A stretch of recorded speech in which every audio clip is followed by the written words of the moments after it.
Tense.net, no. Tenemos del otro lado Sí, a estamos Enzo como Petroni locos, en el móvil exteriores. Estaba armando algunas cosas y me distraje un poquito. ¿Cómo andás, Sí, Enzo?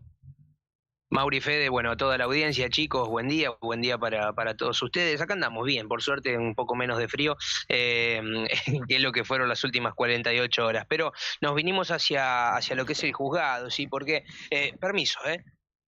Sí. Viste que todavía venimos con algunas cositas, algunos resabios de lo que fueron en algún momento algunas nanas. Sabés que estamos con el doctor Carlos Rearte, el fiscal de la Cámara, porque, se desarrolló por lo menos la reanudación del juicio por el fallecimiento de Carvajal. Entiendo que ya hubo pedido de penas, bueno, esto lo estará diciendo Exactamente, ¿eh? el propio fiscal, la propia querella. Fiscal, agradecerle primero que nada por estos minutos, entiendo que estaba bastante ocupado y nos recibió. Preguntarle en primera instancia, bueno, cómo han vivido ustedes desde la propia querella la reanudación de este juicio. ¿Cómo le va?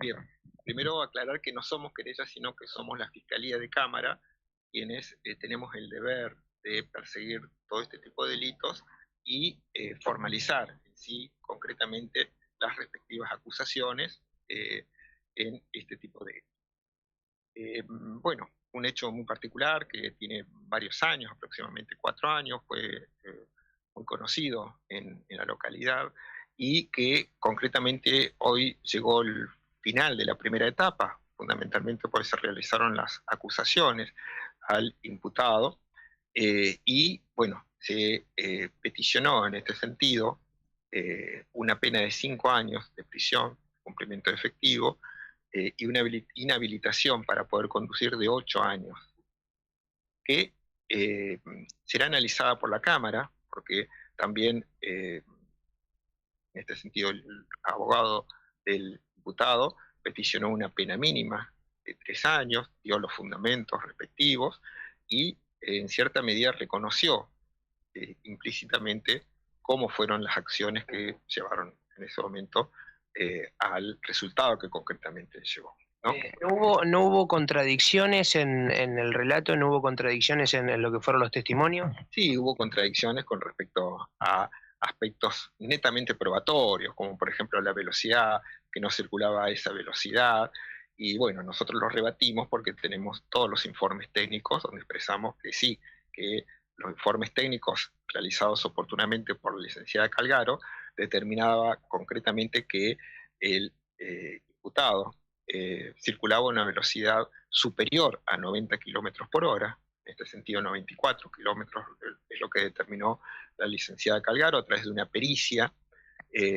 Ampliamente por sobre el límite establecido. Obviamente, el límite establecido en esa zona era 40 kilómetros por hora, ¿no? Así que él prácticamente venía extremadamente excedido de lo que él tenía que circular. Casi por sobre el doble. Mire, yo tengo mis compañeros allí en el estudio, entiendo que está con poco tiempo, pero le agradecemos la oportunidad de charlar. Mauri, Fede, ya los escucha el doctor Carlos Rearte, el fiscal de Cámara. Dale, buenísimo. Sí, ¿Cómo le va, doctor? Muy bien, muy bien. ¿Qué tal? Bueno, ahí estábamos pensando, en realidad siguiendo atentamente estos pormenores, como bien decía usted, bueno, ha sido un caso muy debatido, muy discutido, y también que se extendió como el doble de tiempo habitual. ¿Hay alguna razón por la cual se extendió tanto el inicio del juicio? No, lo que pasa es que acá en la Cámara se realizan todos los juicios. Claro.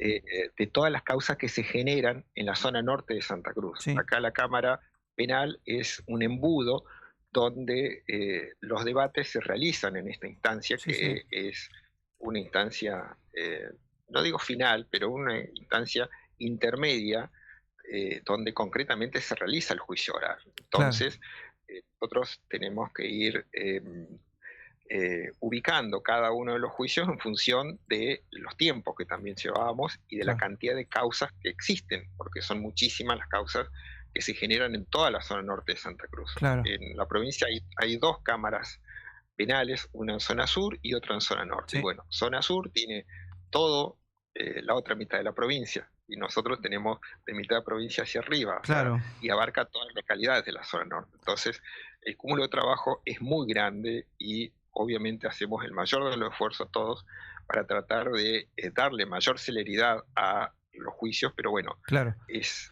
Yo tan digo, grande que en bueno. este proceso, doctor, bueno, ayer hablábamos con la tía de Huesito y ella nos decía, bueno, que están en contacto con usted y usted, a mí me consta que termina siendo quien, bueno, pone la cara ante las familias de las víctimas muchísimas veces.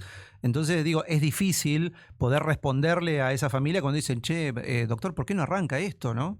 Porque además es todo un proceso que incluso hasta el proceso luctuoso de la propia familia, ¿no? De que le caiga la ficha de lo que ha pasado y demás, termina estando atado al proceso judicial también. Sí, por supuesto. En definitiva, nosotros somos, en cierta medida, eh, diríamos, los representantes del Ministerio Público y llevamos a cabo todos los juicios, como dije recientemente. Y por otro lado, hay tanta cantidad de juicios que nosotros obviamente tenemos que buscar aquellos que son mucho más urgentes y aquellos que realmente Claro, están prácticamente al límite para que no prescriban. claro. De todos modos, nosotros no fijamos los juicios, las fechas de juicio, lo fija la Cámara Sí, en sí, función de un criterio de racionalidad también que tienen claro. y de elección que es en función también del cúmulo de trabajo, de los tiempos y demás. Claro, totalmente. Bueno, en el caso de su pedido, fiscal, ¿cuál sería el eje del pedido? ¿Por qué esa pena? Nosotros decíamos que se acerca más a la pena máxima y también contrasta con el pedido de la defensa. Obviamente, la defensa busca defender al imputado, pero bueno, contrasta bastante, ¿no? Porque está pidiendo una pena que puede ser excarcelable. Y en el caso de la fiscalía, propiamente dicho, se pide una pena que, bueno, está más cerca del máximo que del mínimo. Sí, en este sentido se evaluó todas las circunstancias relativas a los hechos, es decir, la negligencia de parte del imputado, el exceso de la velocidad, es decir, 94 kilómetros por hora, en en una calle que el máximo es 40 kilómetros por hora, Sí, y una circunstancia muy particular que es lo que eleva concretamente la pena, que fue la fuga del imputado, claro. ¿no? Y eh, el irse luego de haberlo impactado a la víctima, Sí, sí. si bien se bajó de la camioneta, lo miró, se subió a su camioneta y se fue. Se Claro, que es lo que fugó, vimos todos cuando se difundió ese video, ¿no? claro, lo que demandó en cierta medida la búsqueda del imputado. Afortunadamente el personal judicial y el personal policial pudieron encontrarlo en su vivienda, se realizó el respectivo allanamiento y se procedió al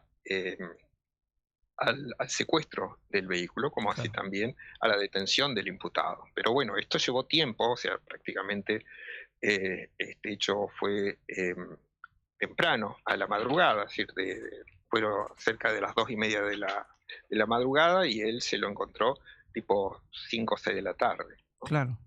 Sí, bueno, y Y de se ahí en fueron. más se comenzaron a hacer las pericias. Claro. De ahí en más se comenzaron a hacer las pericias. Y aún así Las se pericias, pudo llevar adelante toda una tarea pericial que termina siendo fundamental para resolver esto. sí, sí, sí. La tarea pericial llevada a cabo por los peritos, eh, tanto de la policía como del Poder Judicial, especialmente la licenciada Calgaro, fue extremadamente minucioso, extremadamente exigente y con un grado de certeza extremadamente alto. O sea, el trabajo profesional de ellos es fundamental para determinar las características del resultado y las características, diríamos, de cómo se llevaron a cabo los hechos, ¿no? Claro. Por eso es fundamental ese tipo de pericias. Y en este sentido, el juez de instrucción hizo muy buen trabajo conjuntamente con todos sus colaboradores, que permitió en esta instancia poder llevar adelante este juicio y, bueno, peticionar la pena que concretamente pedí. Claro.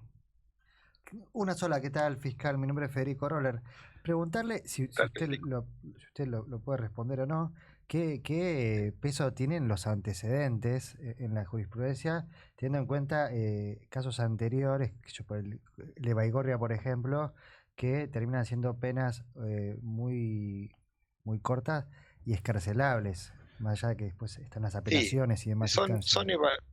sí, son evaluaciones. Los antecedentes pesan. En este caso, el imputado no tenía antecedentes.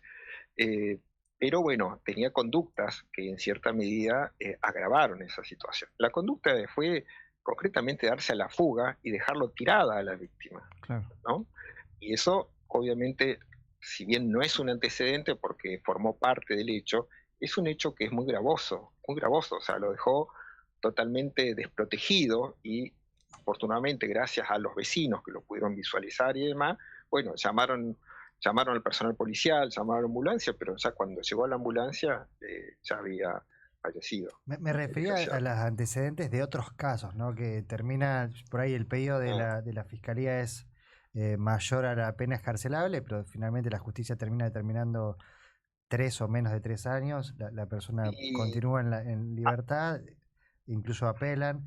¿Qué peso tienen ese tipo de antecedentes al momento? Claro, otras causas se refiere. Todas las causas son distintas, o sea, no podemos decir que todas las causas son iguales y se fijan las mismas penas, ¿entiendes? Hay muchísimos factores que se toman en cuenta a los fines de evaluar las penas y también por parte de los jueces de analizar cuáles fueron la modalidad del hecho, la gravedad, los antecedentes. Hay una sumatoria de elementos que se tienen en cuenta. O sea, yo soy un mero peticionante, yo hago solamente la acusación, represento a todas las víctimas que llegan en esta instancia y hago un planteo técnico y se estima en cierta medida una evaluación de cuál es la pena, ¿no? Que es una petición concreta que no siempre en sí la Cámara me da la razón, también de que alguna vez me la da, pero otras veces las penas son inferiores, ¿no? Así que en ese sentido, quien tiene la decisión final es la Cámara Penal. El límite, en cierta medida, lo ponemos nosotros. O sea, la Cámara no da penas superiores a las pedidas por fiscalía. A las pedidas por fiscalía. Siempre puede coincidir la pena pedida o penas inferiores, teniendo en cuenta otros criterios, ¿no? Así que, bueno, eso es lo que te puedo explicar. En definitiva, ahora está en manos de los jueces, de los camaristas, y habrá que esperar, pero ¿cuánto tiempo habrá que esperar? ¿Ya está resuelto? ¿Cuál es la audiencia de sentencia? Seguramente no, siempre son 5 días, así que creo que es el próximo jueves. Bueno, o sea, la semana que viene ya será la nueva audiencia para dictar sentencia. Imagino que la parte resolutiva, luego habrá otro tiempo para hacer la totalidad de la sentencia y que las partes puedan estar en uso, en acceso a la misma, ¿no? Sí, son 5 días que tienen los jueces para dictar sentencia, así que bueno, sería el próximo jueves que se va a notificar las sentencias a las partes. Y las partes van a tomar conocimiento cuál fue el resultado. Finalmente, siendo feriado el jueves que viene, ¿podría ser el miércoles o que pase la semana siguiente? ¿Cuándo? Claro, puede ser el día miércoles también, eso lo define la Cámara. Claro. Y acá teníamos lo último, ya no lo molestamos más, se lo prometo. Teníamos la duda porque, ahí notamos, ¿no? La diferencia en años para la sentencia de cumplimiento de prisión y por otra parte de inhabilitación para seguir manejando. Y teníamos la duda de cuándo se activa. En el caso de que la Cámara diga que el pedido que usted hace es el adecuado y le termine dando 5 años de prisión y 8 años de inhabilitación, ¿cuándo se activan los 8 años? ¿Una vez que deja la prisión la persona o los años de prisión también cuentan dentro de la inhabilitación? Esa era una duda técnica que teníamos acá. Claro, es que realmente es cuando ya existe una condena firme, la mayoría de las situaciones, pero hay otras situaciones en particular en las cuales existe una detención, con la sentencia, que recae acá en la Cámara, ¿no? O sea, se puede dar en las dos situaciones. Bueno, doctor, le agradezco mucho estos minutos, ha sido muy amable y bueno, seguimos en contacto si le parece muy bien. Hasta luego. Bueno, hasta luego, un gusto. Ahí pasaba el doctor Carlos Rearte, fiscal de la Cámara Criminal de la Segunda Circunscripción Judicial de la provincia de Santa Cruz, que es básicamente aquí en nuestra ciudad y para toda la zona norte. Bien, Enzo, buenísimo, ¿eh? Bien, chicos, buenísimo entonces, les mando un gran abrazo, cuídense. Dale otro, hasta luego. Ahí pasaba nuestro compañero Enzo Petroni, también desde Exteriores, entrevistando al fiscal de Cámara. Lograda nota, importante, porque hay sobradas expectativas en relación a lo que pase con esto. Vos sabés que, como decíamos en estos días, indefectiblemente un siniestro te linkea con otro y con otro y con otro, y una sentencia, amén de lo que termina resolviendo una situación particular, termina siendo un reflejo, un espejo de todo lo demás.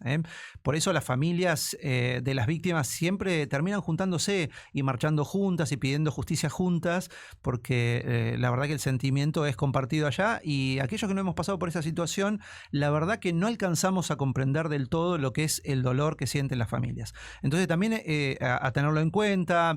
A veces se critica lo que dice Juan, lo que dice Pedro, pero hay que tener en cuenta este factor. Es muy duro enfrentar una situación de estas. Muy bien, todo dicho, hay que esperar entonces 5 días. La semana que viene será la Cámara la que determinará si Manuel Castro tiene que ir a prisión o no. Hay un pedido de 5 años de prisión más 8 años de inhabilitación para conducir. Por un lado, la Fiscalía, que representa al Estado, y por otro lado, la defensa, que ha solicitado 2 años, una pena excarcelable para el acusado. Veremos qué sucede. Todavía es incierto. La Cámara se tiene que reunir, tiene que determinarlo y luego, obviamente, ir a la audiencia para decir cuál es la resolución, por lo menos hasta acá, que también será apelable, por supuesto. Muy bien, hacemos una pequeña pausa, Leo. A la vuelta nos despedimos seguramente. Sí, mira,